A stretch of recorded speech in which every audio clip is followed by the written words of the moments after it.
मैनू आख्या सुन काविश दिल बेताब दी हसरत आ तेरे वाल खिंडा के चुम लई तू शीशा वेख मैं अक्स तेरा तैथू यार लुका के चुम लई या सारे पर्दे यार हटा छोड़ा उक्का सामने आके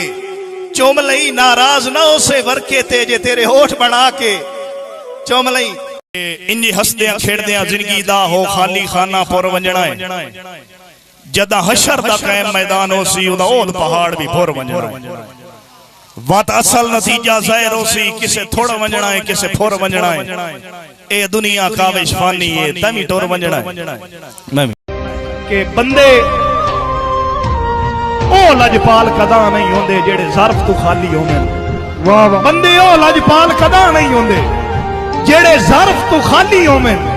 उसेदार नू रब साईं रंग लैंदा है जिते ढेर सवाली होवे ते केड़ी भुख तस काविश दुनिया दी खुद सज्जन हलाली होवे कदा फल उस बाग दे साबित रहंदे जिते तोते माली होवे किसे बंद कमरे विच सजना दी तस्वीर फ्रेम विच लाई होवे एक रूह होवे दूआ बुत होवे दिल आता है बस तन्हाई होवे ते होवे सजन खलोता चंद बन के हाय हाय हाय होवे सजन खलोता चंद बन के आए पलकां दी सेज सजाई होवे बंदा कावे शक्कियां कढ छोड़े जे वेखण च गलती काई तैनू तेरे तख्त मुबारक होवन असा झुगियां आले ठीक हां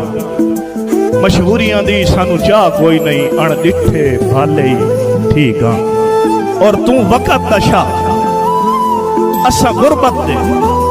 मेरा यार हवाले ही ठीक हाँ तू काविश हुसन दा शाह सदवा असा कोजे काले ठीक हाँ कौन है ओ पागल ते क्या मंगदा बैठा है हाय जागो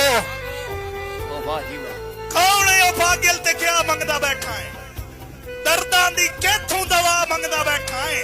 ओ बड़े सप्पां दी फितरत तू जोगी भी डरदे ते तू कमला काविश वफा हाय हाय हाय तू कमला काविश वफा ओए होए